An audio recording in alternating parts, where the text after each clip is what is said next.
오늘은 손바닥으로 가릴 수 없는 하늘이라는 제목으로 말씀을 나눠보도록 하겠습니다.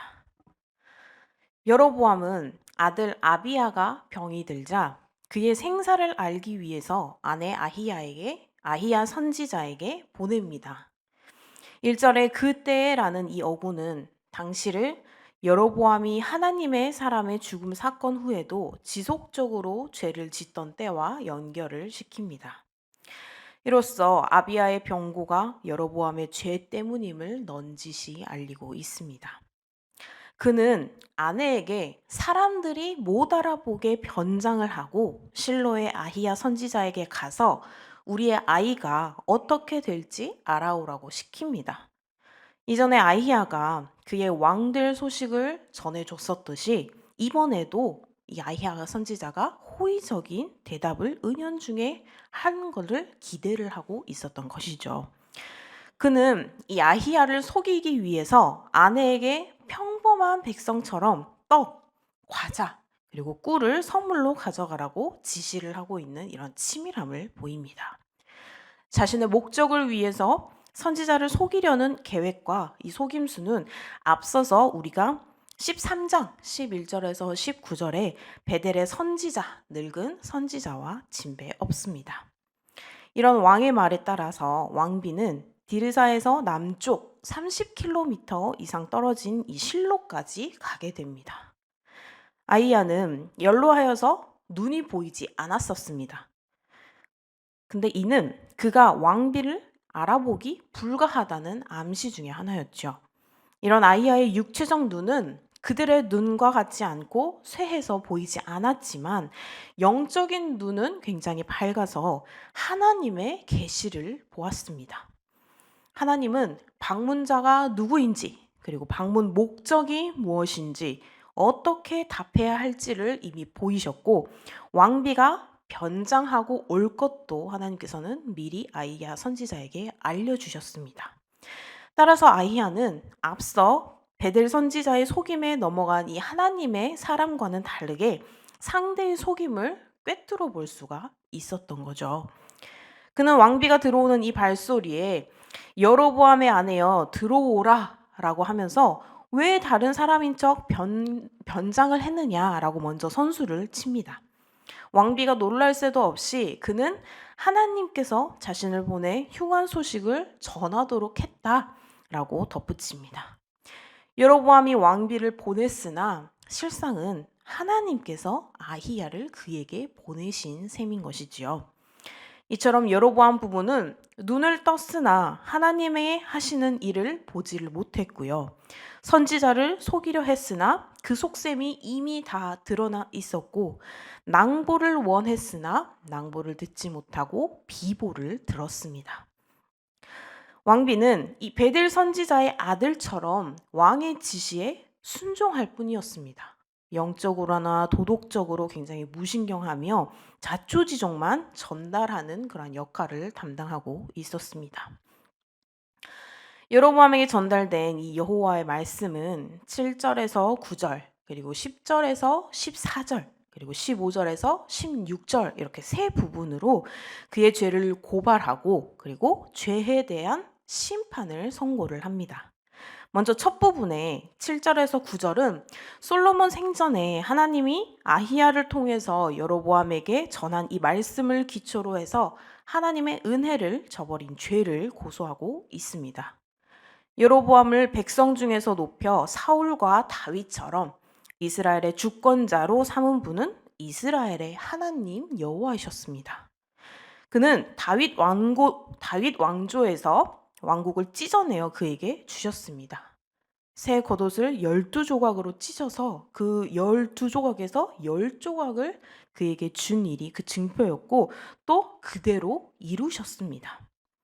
하나님은 그에게 다윗과 같은 순종, 즉 하나님의 눈에 정직한 일을 온 마음으로 실행하는 것을 기대하셨습니다.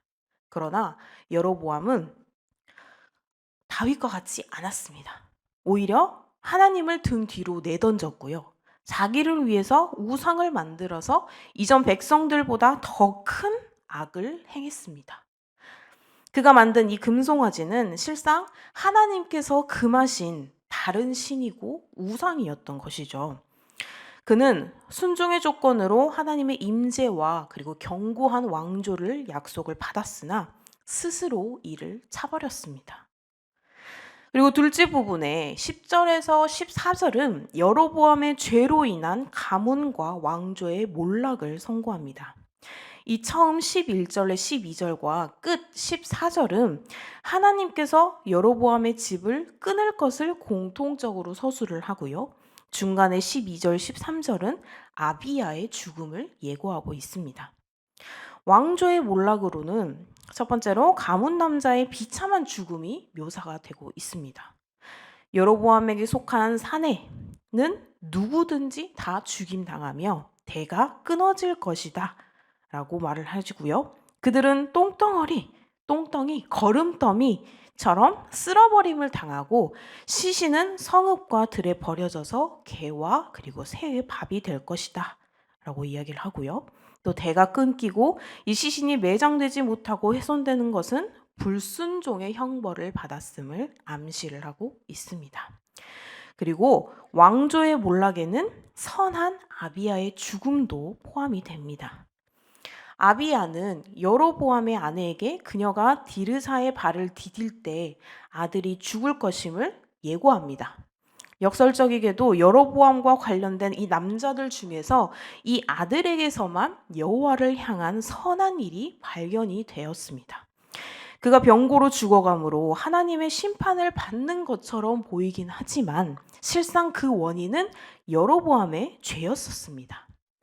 이처럼 겉만 보고 하나님의 축복과 형벌을 가릴 수는 없는 것이죠.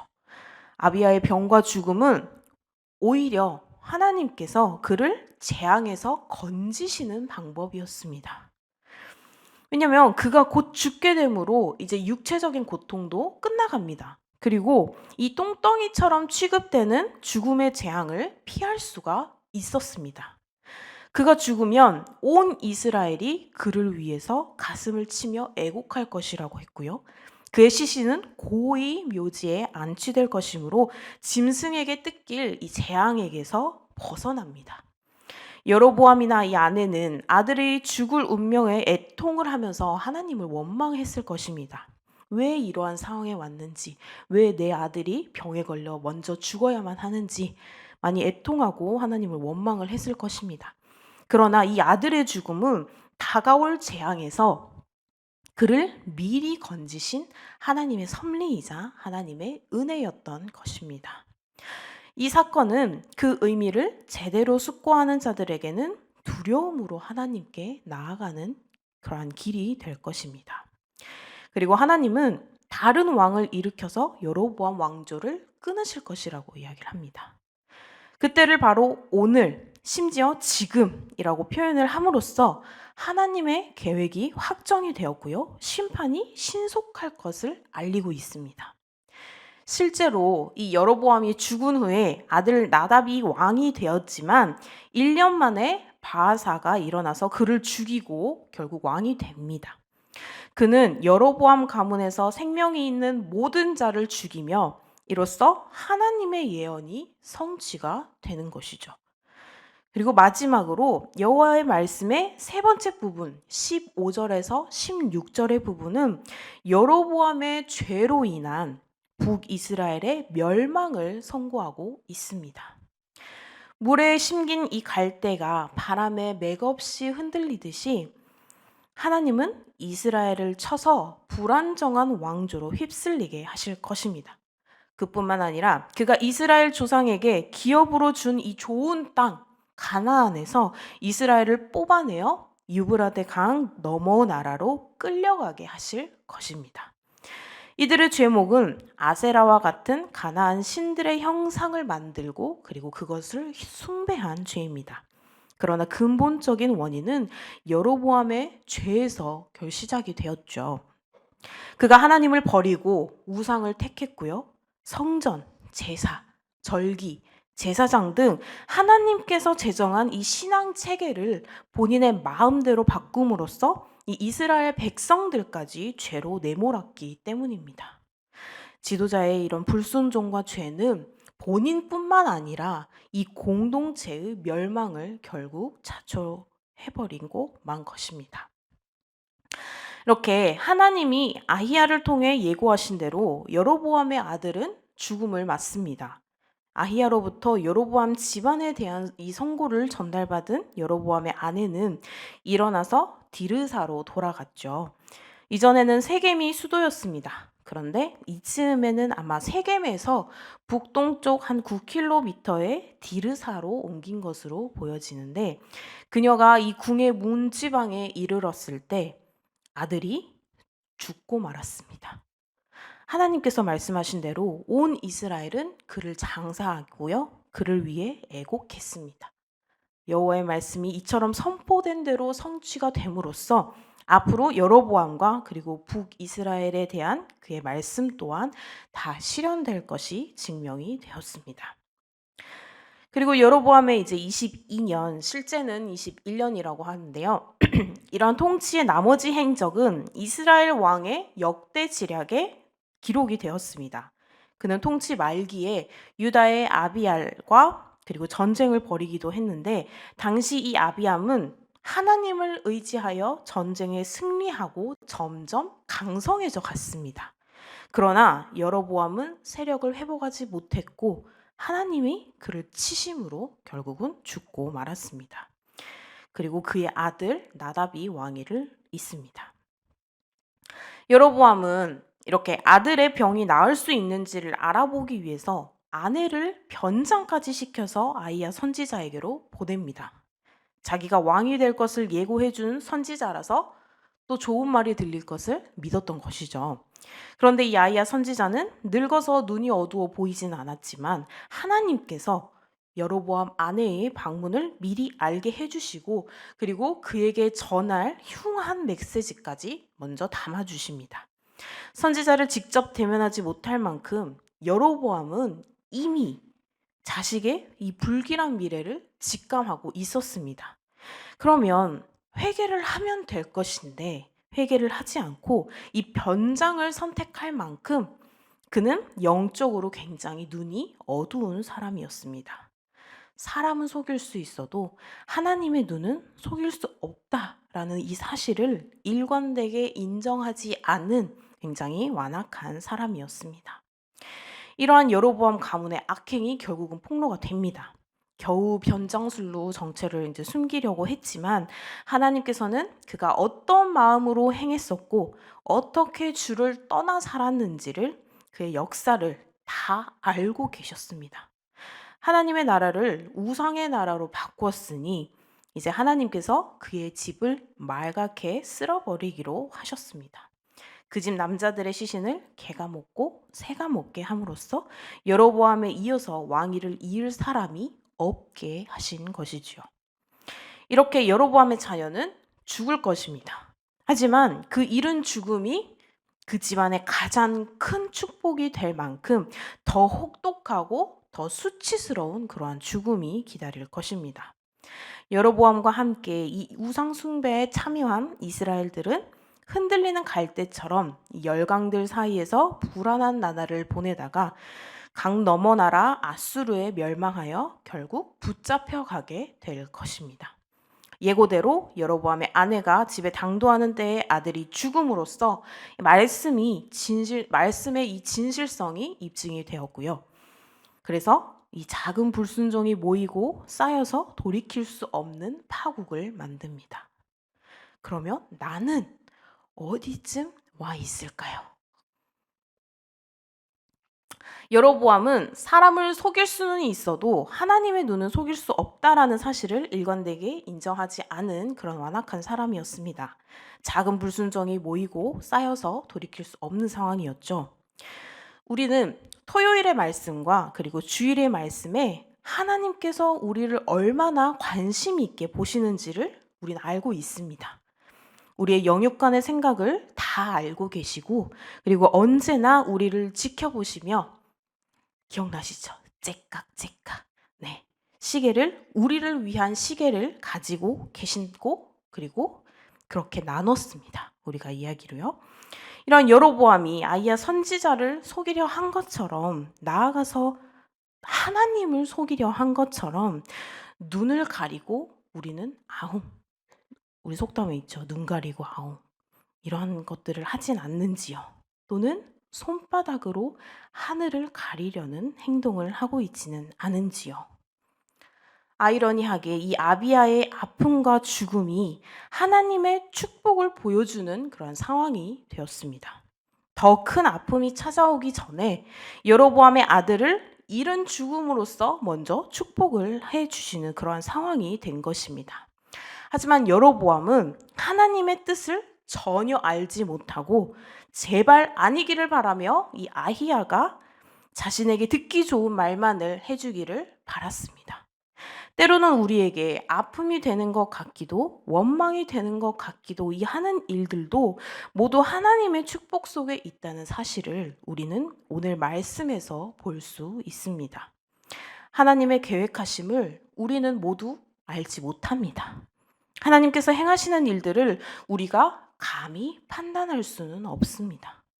주어진 환경이 어떠하든 우리는 우리의 삶의 주관자 되시는 하나님께 나아가야 될 것입니다. 그래서 우리가 봤을 때 슬픔인 것 같아도, 우리가 봤을 때 아픔인 것 같아도 어쩌면 그것이 지금보다 더한 축복이고 그리고 더한 은혜일 수 있습니다. 지선아 사랑해라는 책이 있습니다. 혹시 보신 적이 있을까요? 들어보신 적이 있을까요? 이 책은 이지선 작가님이 쓴 글인데요. 아주 젊고 아주 예쁜 시절에, 그리고 굉장히 명문 대학을 다니고 굉장히 잘 나가는 이 작가님의 글입니다. 근데 이 시절 때 화마로 인해서 교통사고로 차가 화재가 나는 바람에 그걸 끄지 못하고 결국은 얼굴이 모두 녹아내리고 손가락을 절단해야 하는 등의 굉장히 큰 사고를 당한 분이십니다. 우리가 봤을 때는 이제 저 사람의 인생은 어쩌나 라고 이야기를 할 수가 있고요. 저 사람은 그 절망 속에서 어떻게 살아갈까라는 생각을 할 수가 있습니다. 그런데 우리는 이런 걱정이 되는 말이 있었고 우리는 이런 걱정의 생각이 들 수 있었겠지만 이 작가님은 그 안에서 사랑을 배웠습니다. 희망을 배웠고 인터뷰의 영상이 있는데 이 인터뷰의 영상을 보면 다시 과거로 돌아간다고 해도 나는 지금을 다시 선택하겠다라고 이야기를 합니다. 그 화마가 우리가 봤을 때는 굉장히 큰 불행인 것처럼 보였으나 이 작가님은 그 화마로 인해서 본인을 살아가는 법을 먼저 배웠다고 합니다. 그리고 그 안에서 사소한 것 하나하나가 모두 사랑하는 것이다. 그래서 나를 사랑하고 이웃을 사랑하고 그리고 내가 가지고 있는 모든 환경을 사랑한다. 그러면서 항상 이 사랑해라는 말을 되새겼다고 합니다. 그러면서 본인이 지금 당한 이 상황에 굉장히 슬퍼하는 가족들에게도 내가 그래도 이만큼이어서 얼마나 다행인지 몰라. 내가 우리 가족들에게 사랑할 수 있다는 말을 할 수 있어서 얼마나 다행인지 몰라. 라고 하면서 그 상황을 굉장히 긍정적으로 보고 그 상황을 축복으로 여겼습니다. 이렇듯 우리는 눈으로는 그 어느 것도 판단할 수가 없습니다. 오직 하나님의 계획하심에 모든 일에는 하나님의 사랑과 하나님의 축복이 함께 하심을 믿고 우리 성도님들께서도 그 삶 가운데 언제나 하나님의 축복이 함께 한다는 사실을 잊지 마시고 힘을 내어서 감사로 하나님과 소통하는 그런 하나님의 나라의 백성이 되시기를 주님의 이름으로 소망합니다. 기도하겠습니다. 여로보암과 같은 영육간의 악함 상황 속에서도 아들을 축복해 주시어 사랑으로 감싸 주시는 하나님 감사드립니다. 우리는 주님의 계획하심이 무엇인지, 주님의 축복이 어디에 있는지를 알지 못합니다. 주님, 모든 상황 가운데 주님의 계획하심을 느낄 수 있도록 그리하여 주어진 상황 속에서도 감사로 하나님과 소통할 수 있는 지혜를, 은혜를 허락하여 주시옵소서. 언제나 주님과 소통하기를 원합니다. 언제나 감사가 넘치기를 원합니다. 주님께서 주시는 그 축복을 알기를 원합니다. 영적인 눈을 뜰 수 있도록 우리를 인도하여 주시옵소서. 오늘 하루도 하나님의 계획하심에 감사하며 살아갈 수 있도록 우리의 모든 것을 주께 맡겨드리오며 감사드리고 예수님의 이름으로 기도드립니다. 아멘.